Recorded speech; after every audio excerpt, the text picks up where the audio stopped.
I've actually been trying some new stuff lately. I've been like brave, trying some new material on stage and in life.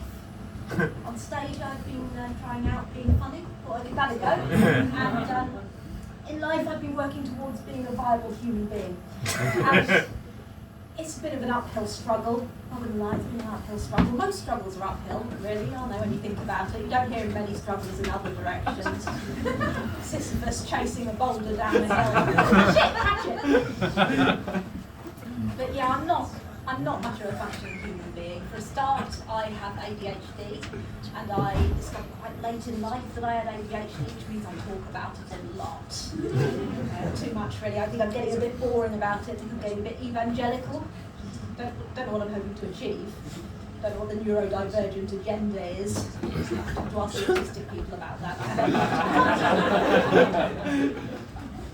Yes, I have ADHD, I have poor impulse control, poor short-term memory, I'm clinically depressed, I have poor short-term memory, and I'm an introvert, and all of those things added up mean that I find it quite difficult as a comedian to connect with an audience. It's quite difficult for me to do the whole crowd work thing that a lot of comedians do. Like, for instance, I'm not very good at small talk. I don't really understand small talk. I can try like, hi. Do you like weather? It doesn't work. It just doesn't work. The other thing comedians do sometimes is they roast the audience, don't they? They're mean. I'm not very good at being mean either. Like, hi, is your self-esteem all right? Like, can I roast you a little bit? Is that okay? Yeah. Band you like is probably derivative. Look at you with your face on the front of your head. What a cliche. The trouble is, if I'm my normal, my natural self, that's a lot more intense than a situation like this really calls for. Like, I mean, I can, hi, you all right? Not constantly plagued by the knowledge that we'll all eventually turn to dust. How do you feel about the crippling existential dread of being a vivid panoramic soul trapped inside a decaying meat prison barreling towards death? That doesn't work either. It doesn't work. I'll get there. Can't imagine why I'm single. And I begin interactions with phrases like decayed meat prison. I was chatted up by a guy once, and it didn't really work out, mainly because he used the unusual strategy of trying to chat me up by insisting increasingly angrily that I was some kind of Asian.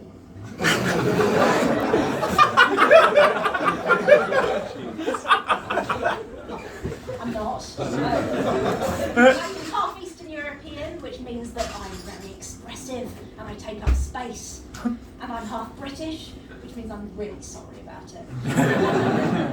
It means that more than 20 years after the fact, I still haven't quite forgiven myself for the time when I touched a guy's crotch accidentally in Covent Garden while doing what can only be described as too much gesturing. I was only 16, it was the first crotch I'd ever touched. Not the last. It's been a while, put it that way. I don't know why I'm sharing all this with you. I don't know, I just feel like we've connected. You know, I feel like we've got a connection. It's not even awkward anymore, it's just natural, it's just flowing, we're just vibing. Do you feel that? On a day. Any of you? All of you? Coffee, sex, cohabitation, marriage? Yeah? We'll work out the details later, we'll work it all out. I'm the happiest stand-up comedian alive, thank you. But yeah, just because I'm single doesn't mean I'm lonely necessarily. I actually have two men in my life. One of them is one of those plush sharks from IKEA, you know, those oversized comfy sharks. I named him after my favourite comedian, he's called Shark Watson. It was either that or Fish Kumar. And the other man in my life, of course, is my cat, Bernard.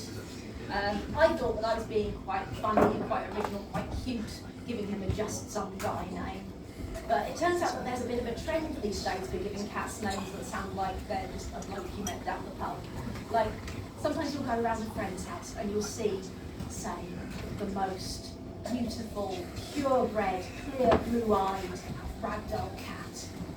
And it's gorgeous, it's sumptuous, it's all lush fur and deep purrs. And it looks like the kind of thing that someone might wear if they were awful, you know.